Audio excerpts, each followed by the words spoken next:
Welcome to InventoryBase Academy. I'm Sián from InventoryBase Academy, and today's webinar is about how to create detailed property reports and minimise disputes.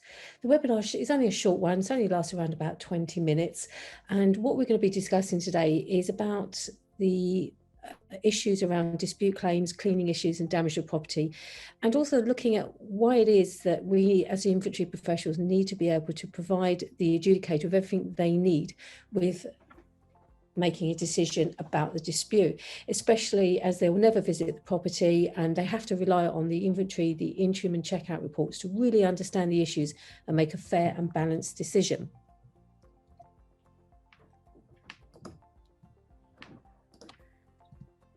So let's take a bit of a look at the lettings industry. Currently, there's 4.5 million households in the private rented sector, with 2.7 million landlords overseeing most of those households, and they could be social landlords, residential, or they could be commercial.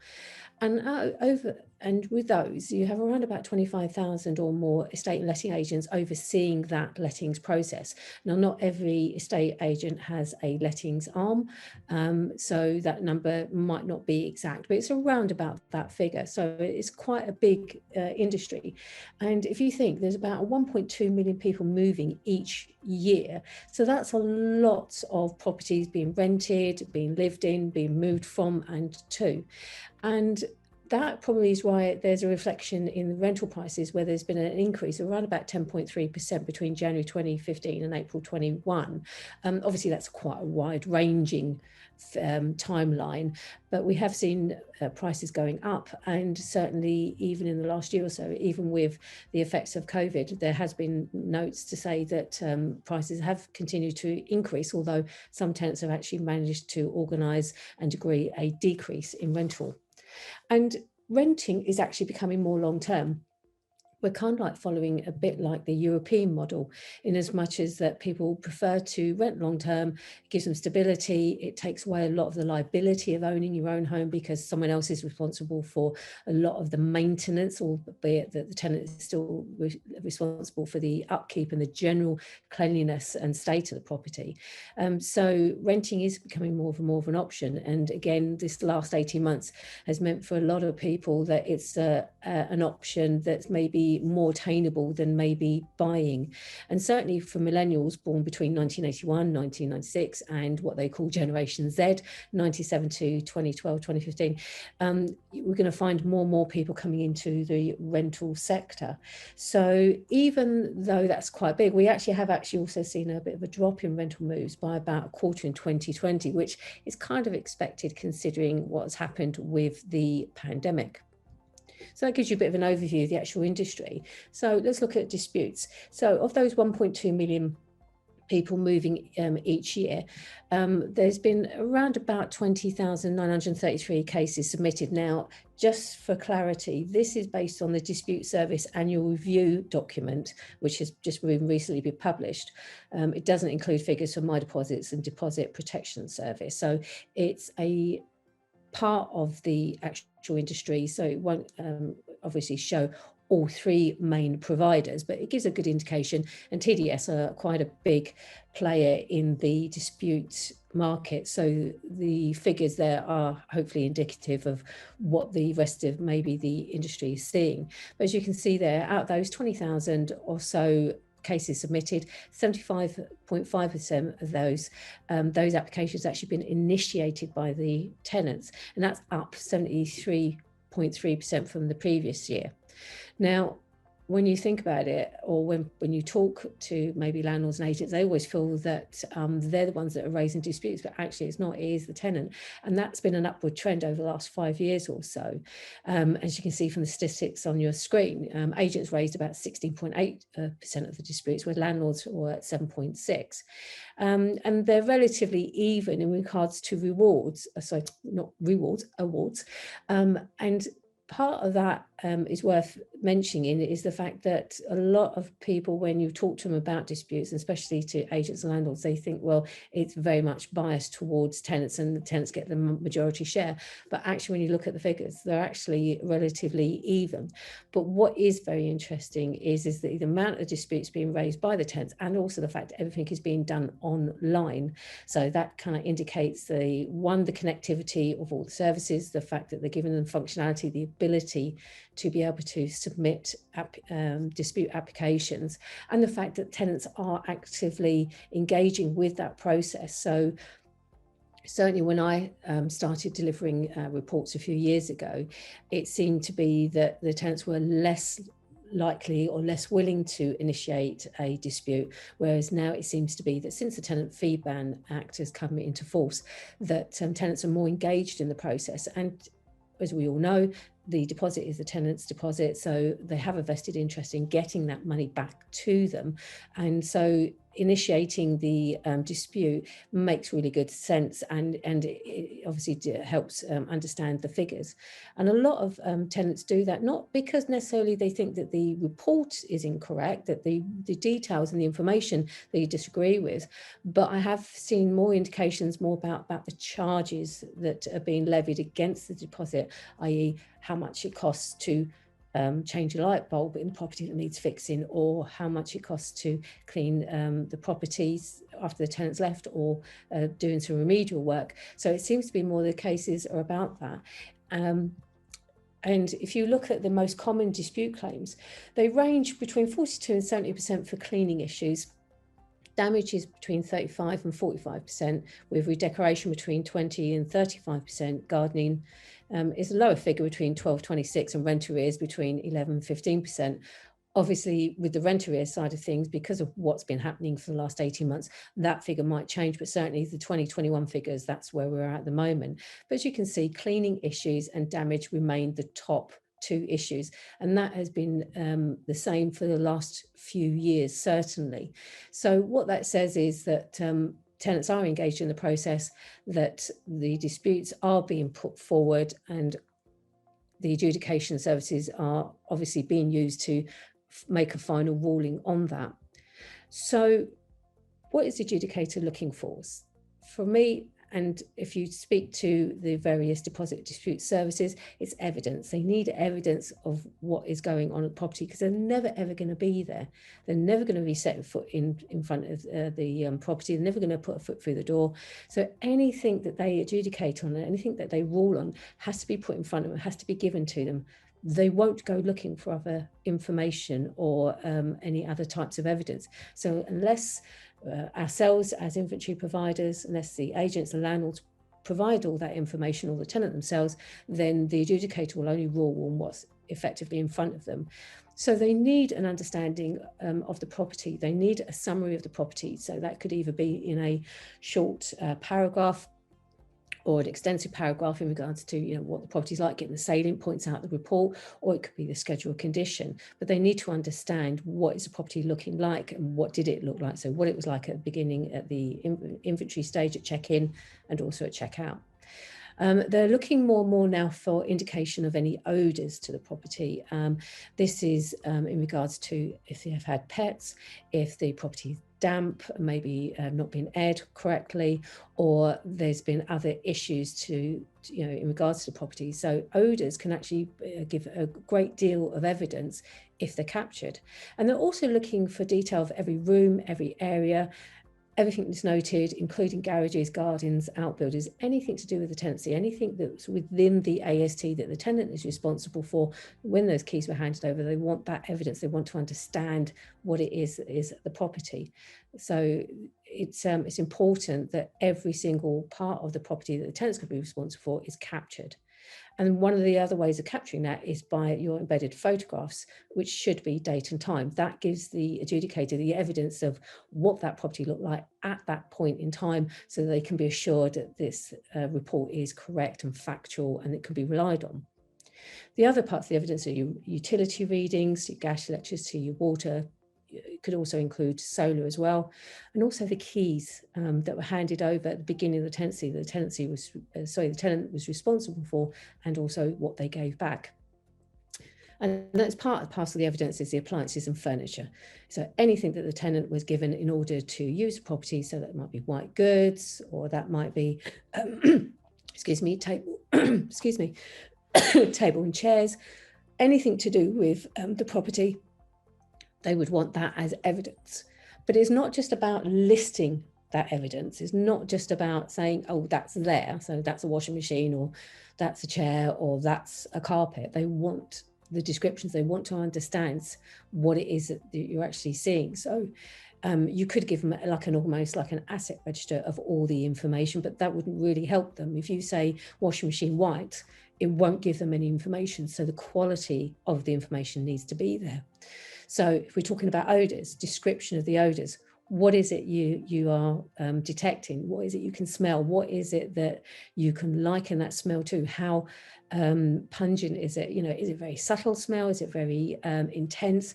And where is it intense? And what do you liken it to? Now, obviously, I understand with odours, it's very subjective. It's very much based on your opinion, what you can smell, but there are other parts of the evidence that could go towards that. So for argument's sake, if you smell pet urine on the carpet, there might be a stain, there might be a discoloration in that area, there might be a colour variation that might indicate that there's more of an issue there over and above what you're detecting, but you can only actually smell it. So obviously odours is really important, and you'll find within the templates within InventoryBase on your account in the template library, they've all been updated to include odours. So it's given you a bit of a header on each area, and it's obviously up to you exactly how you want to use that, but hopefully it gives you that prompt.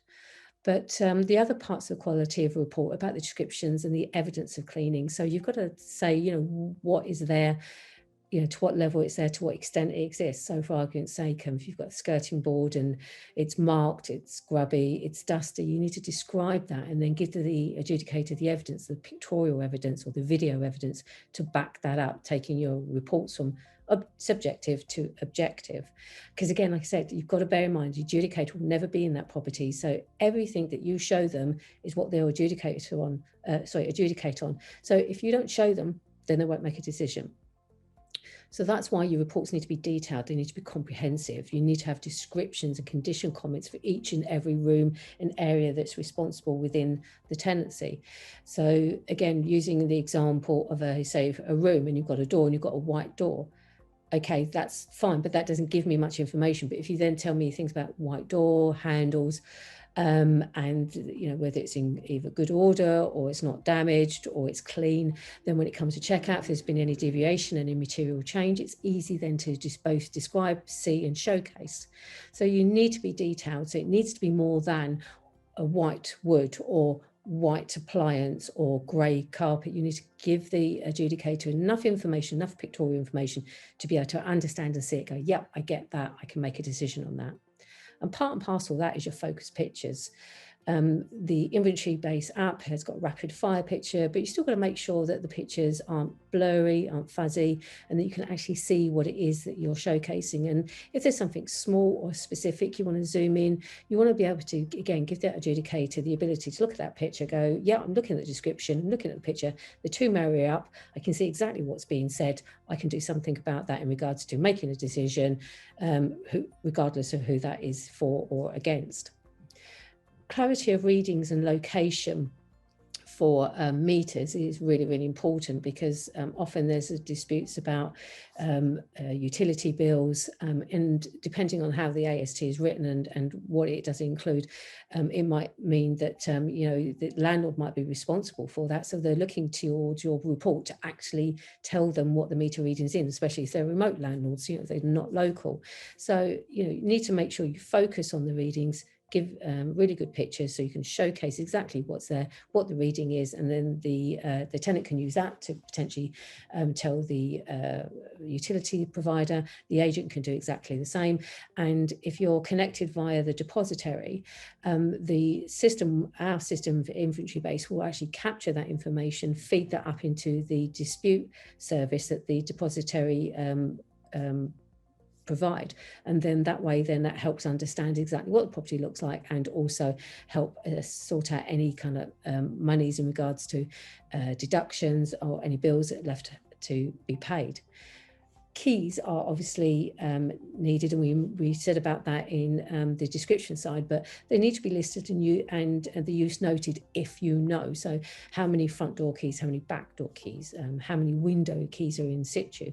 They should all be noted, because if the keys aren't there, then you could argue, well, one, that the tenant's got to pay for an extra set, or to replace them, or equally, if they're not there, then the cost of replacing those, and then who then needs to bear that cost. And if that's the tenant, then that will be deposit deduction. So it's really, really important that we capture all this information. And in regards to white goods, in regards to any kind of appliance, we need the makes, the models, and the serial numbers. Often I see reports that don't have this information. It'll just say white washing machine, or tumble dryer, or integrated dishwasher, and I don't have any other information. That's no good to the adjudicator. It's no good to the landlord, to the agent, to try and understand exactly what it's going to cost to either replace, repair that particular model. And also, if that item is maybe missing or actually has been replaced, is it been replaced like for like? And serial numbers help understand that. So again, the more detail we provide, then the better understanding it has for all parties. And should there be a dispute, then hopefully it's less of an issue, and it's easier to come to a resolution, rather than having to keep going backwards and forwards trying to capture this information that really should have been all noted at the beginning. So again, you need to describe certainly what is at the property, and make sure all the areas and the issues and changes are described and captured, but it's the quality of that information. You need to be able to give it to the adjudicator so that they understand. And my personal view is, if you aim all of your reports to the adjudicator, then everybody below, i.e. the landlord, the agent, and certainly the tenant, are all covered.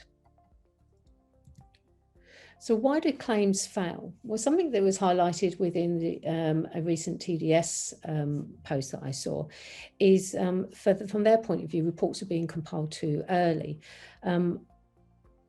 Agents like to try and get the report done on the day of the check-in, but that isn't always possible. So a day or so beforehand is probably okay. A day beforehand is probably the ideal one if it can't be done on the day. But if you're doing reports a week early, or 3 or 4 days earlier than when the tenant's going in and actually becoming legally liable for that property, then there's wiggle room for argument. They could say things have happened in between you doing the report and they taking up occupancy, which they say, well, then they can't be held accountable for. So you're creating a potential space with which to cause an argument, to create a discussion that doesn't necessarily need to be there. So reports should really be compiled as close to the start date or on the start date as possible. Equally can be also the opposite way round in regards to compiling the report too late. Now that can actually apply to inventory and checkout. It's not necessarily just at checkout. I've had it before where tenants have already moved in and the report hasn't been done, and then it's been commissioned, and by that time they've already moved in. So any kind of issues or any kind of damage or etc. like that might have occurred between the landlord handing the keys to the agent and the tenant taking up occupancy, we're not going to know unless they've already taken those details down. So again, it's not ideal to have the tenant in and then do a report. It's very complicated and it can miss issues, and then it becomes much more difficult conversation at the end of the tenancy.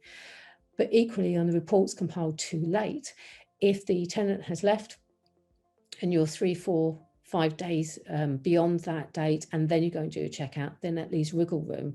Now, at the moment, certainly from the government's point of view, and certainly from the deposit dispute services, they're saying because of where we are in lockdown, that it is reasonable to expect that at least 72 hours since the tenant has left should elapse in order to make sure that there's no potential for COVID transmission through touching surfaces, depending if anybody in the family in the tenancy was unwell at the time.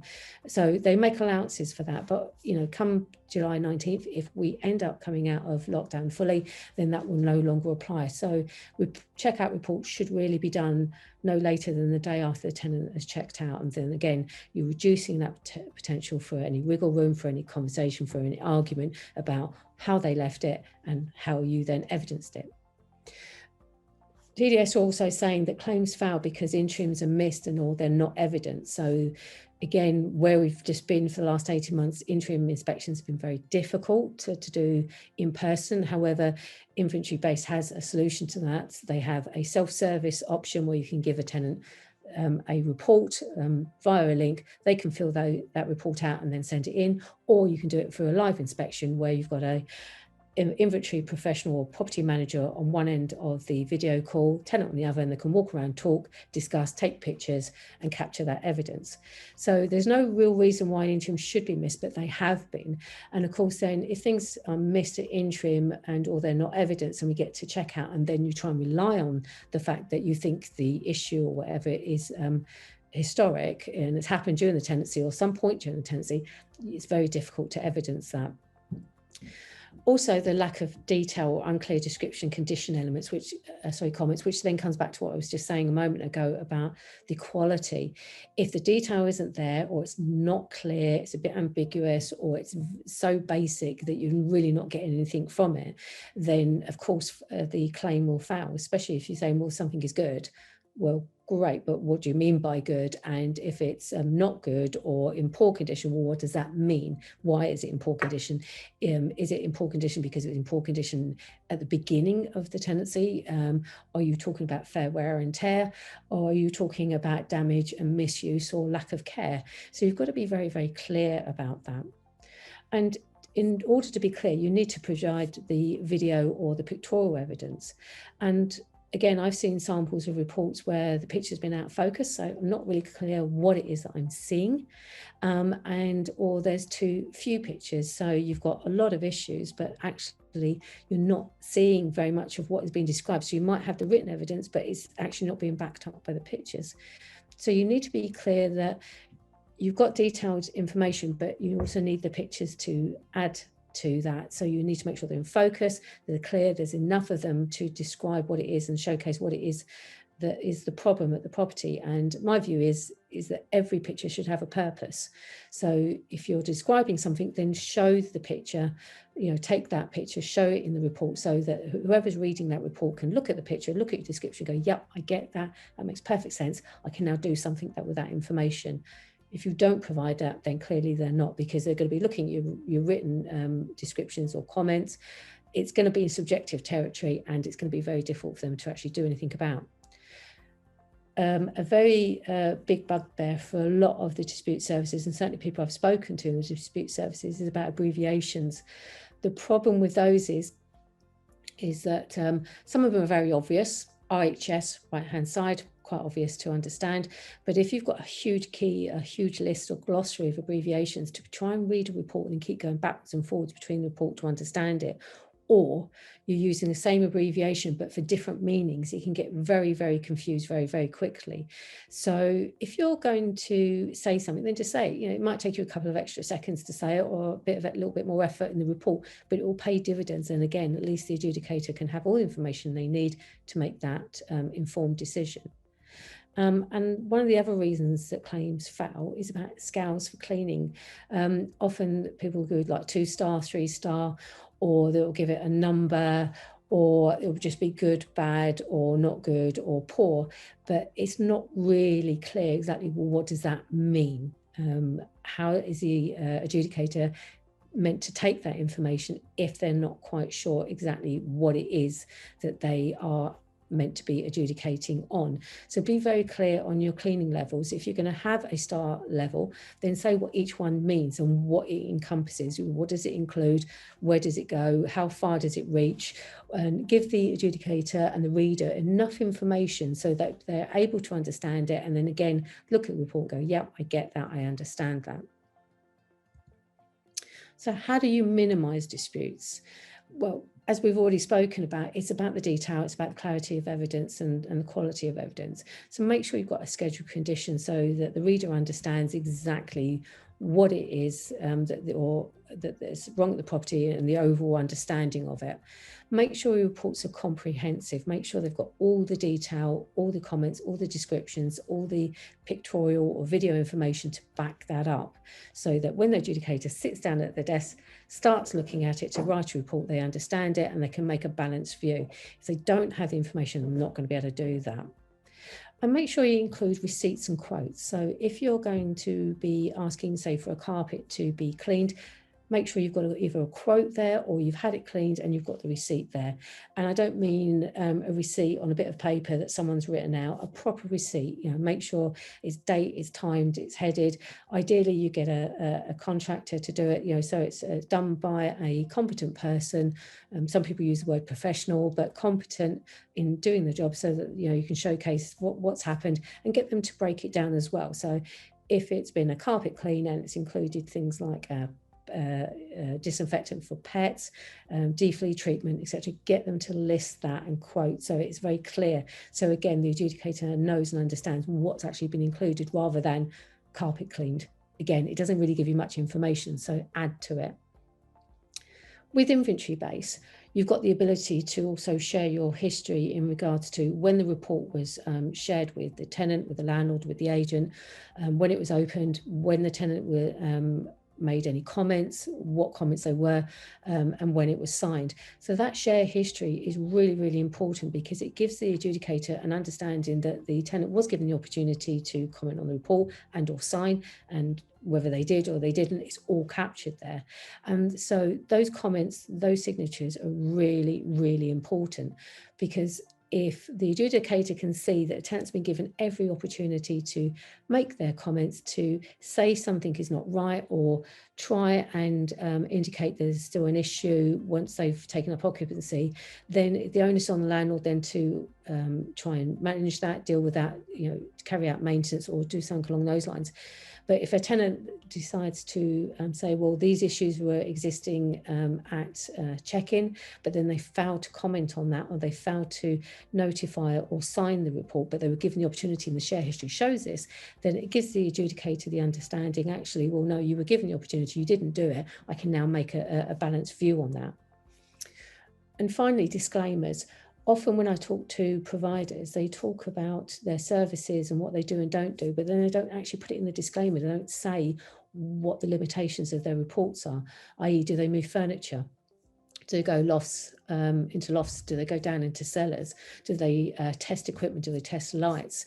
What do you and don't you do? What is the limitations of the report, so that whoever again is reading that report understands exactly what's included, why it's included, and equally if something is either omitted or and done differently in regards to how you look at your cleaning, how you look at your cleaning levels, how you look at things like using fair wear and tear. Some providers I've seen will use fair wear and tear as a catch-all comment.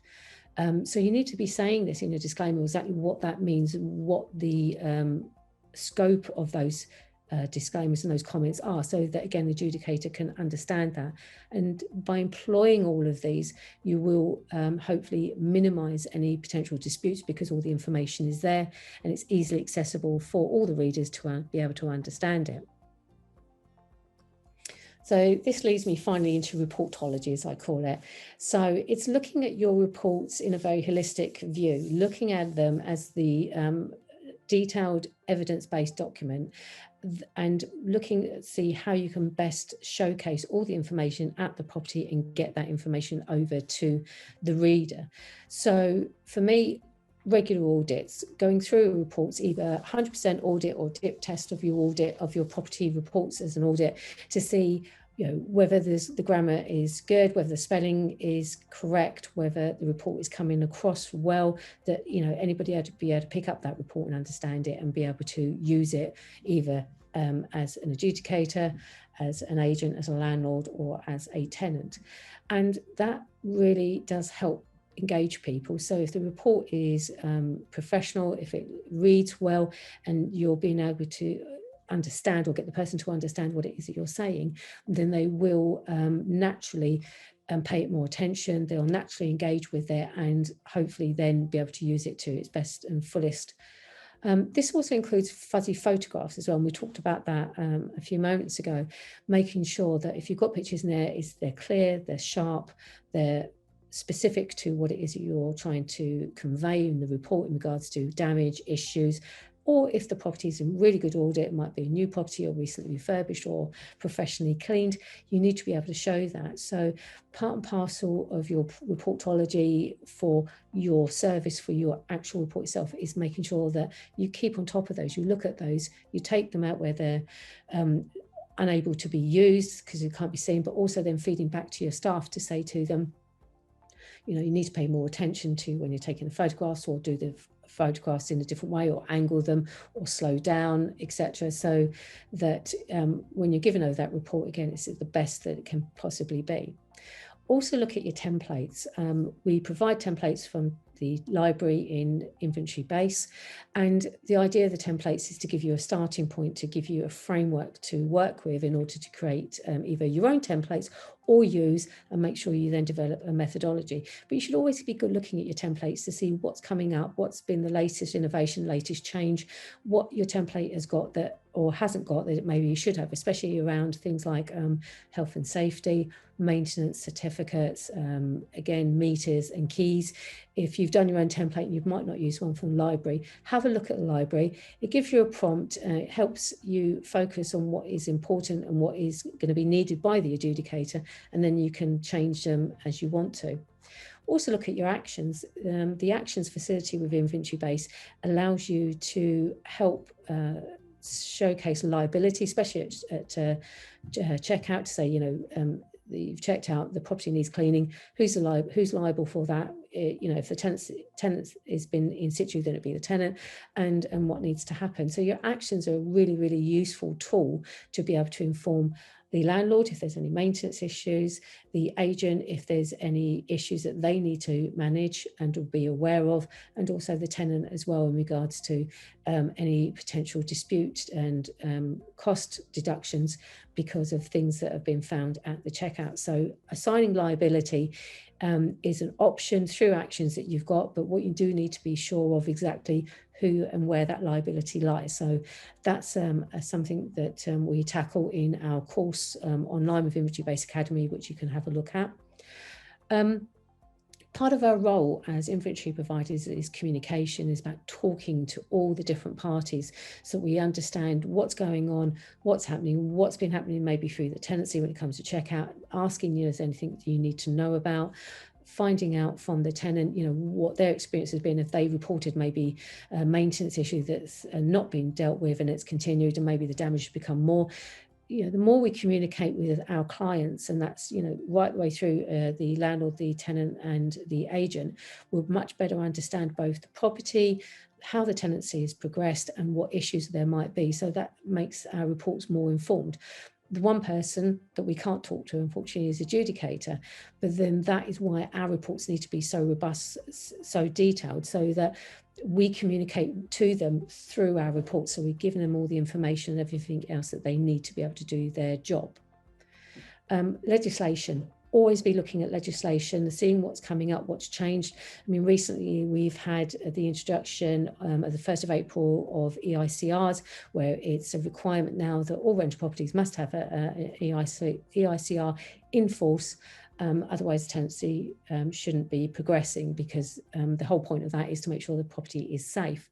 Similarly, the legislation around smoke and carbon monoxide alarms, they're there to make sure that the tenant's safe and the property itself is safe, the asset is safe for the landlord.